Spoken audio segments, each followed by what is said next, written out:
let us build a bridge out of the greatness we have in common. No more jail now. No more jail now. No more jail now. No more jail. Get back! Scroll call before the books, before the legends. So all the way back to the beginning.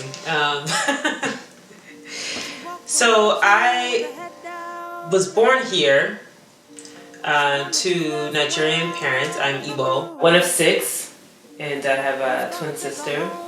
And that's the beginning of my story. I mean, it starts with family. Our lineage extends back to Nigeria, to the eastern region, and some of the reasons why my parents left Nigeria and came to the United States.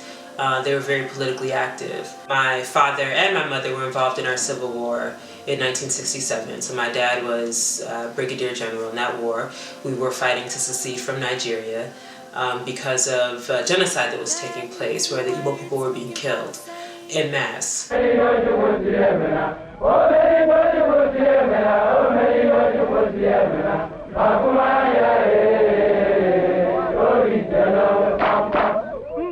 We didn't win that war, and after it was over, it was very difficult in the country. So the Igbo people in general, everything was taken, families were split. Anyone who's experienced war knows what that's like, and this is fairly recent. The generation is still alive. My parents are still alive. So we knew from the beginning who we were. We were involved in our community, in the Nigerian community. My dad became the president of the Nigerian National Alliance here in Chicago, and at the time, this is in the 90s, it was the most powerful Nigerian organization in the country. And so their activism continued even as they were here in the United States. So at that time, we didn't really, as children, we didn't really know what was happening. We went to the events and we knew stuff was going on, but we didn't really know what was happening.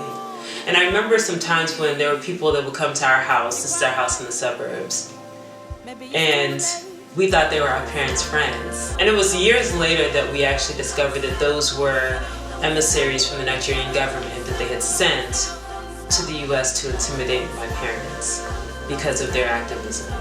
Growing up, we already had these ideas about social justice and equity instilled in us because we saw it. We saw it firsthand. So our parents just basically imported everything about our culture here. They didn't care that we lived in the United States. So everything was in the home was completely different from how it was outside. The food we ate, the language that was spoken, the way we dressed, the way we talked, our upbringing.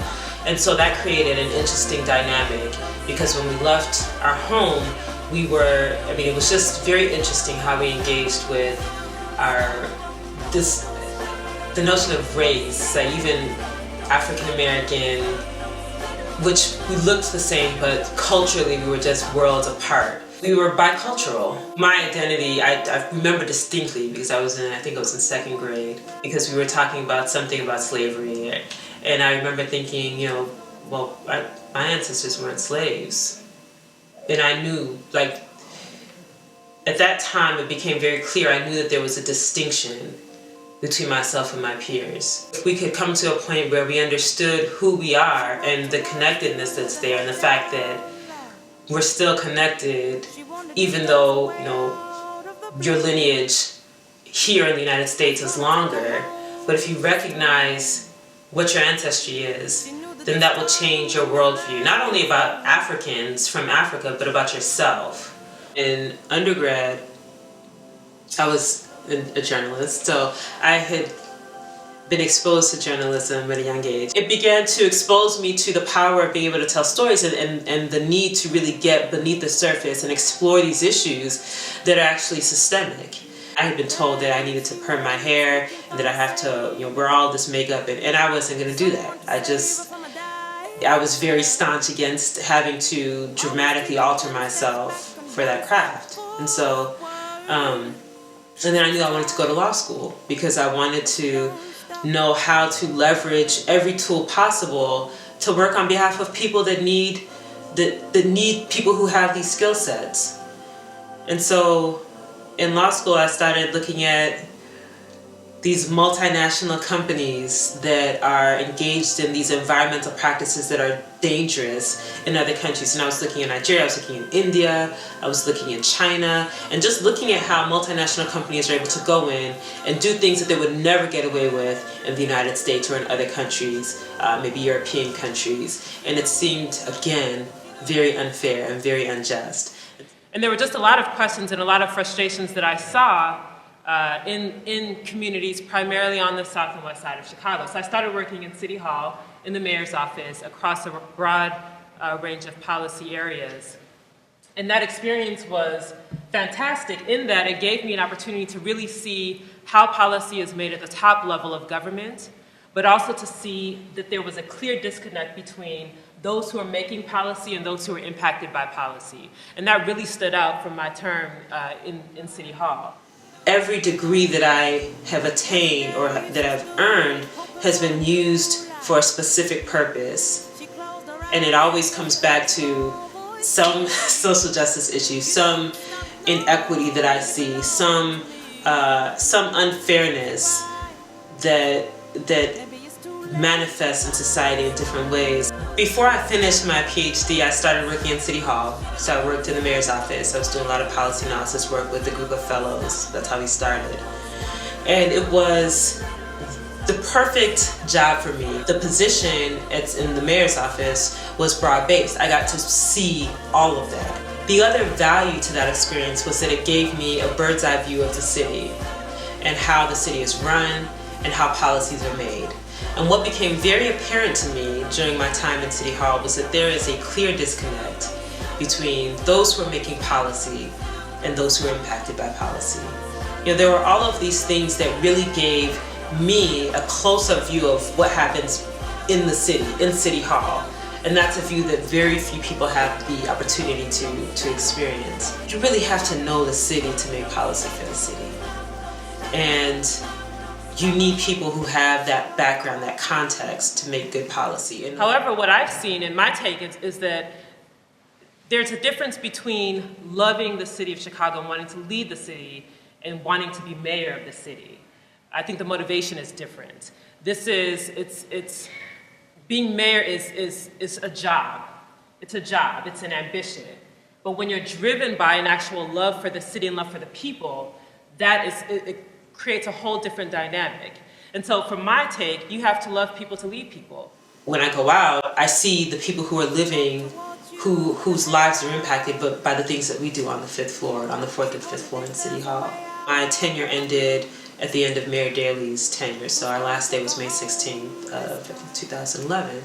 Between those who are under 40 and maybe those that are over 40, there is this paradigmatic shift almost that for us, you know, it's important to know that the leader loves the people that they serve. And I agree with you. When leaders love the people that they serve, their policy and their conduct and their intentions are totally different. It has a totally different lens. And I think that is perhaps what people are yearning when it comes to the recall of the days of Mayor Harold Washington. Reflecting on Mayor Harold Washington, what are some of your major takeaways? Well, I think so the first thing that I often say is that, you know, the fact that it's been 30 years since Mayor Harold Washington, and this is the reference point, this is the point of reference for the city. I think that's very telling. One of the things that made him this larger-than-life persona, I think, was not necessarily I guess if you go down a checklist of things that you can check off, his background and his previous positions. It was the fact that here was someone who was speaking a language that people understood. Here was someone who identified with people in the community, who, in fact, he relished talking to people. He relished getting out into the community. He relished that banter, that engagement with people in the community. He wasn't afraid of people in the community. He wasn't afraid of engaging. He wasn't afraid of diving in. And he was also very clear about what his intentions were when he was running. He was very clear about the need for addressing a lot of the issues that specifically impact communities that have long been left out of the equation. I mean, we often talk about Mayor Harold Washington as the first black mayor, but he was also the first progressive mayor in terms of policy. All the things that we're talking about now as relates to equity, as relates to transparency in government, he embodied these things. And I think that is what resonated with people. They had someone that they knew was advocating for them, someone that they knew identified with them. And I think that's something that the city is, I believe the city is ready for.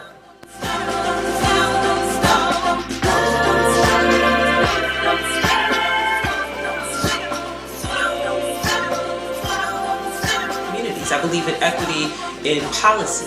That means that I don't agree with closing 50 schools in the communities that are primarily Black and Latino. I think that's inequitable. I don't believe in not investing in certain communities, but we pool all of our investments solely downtown. So leaving areas in the south side and the west side literally untouched.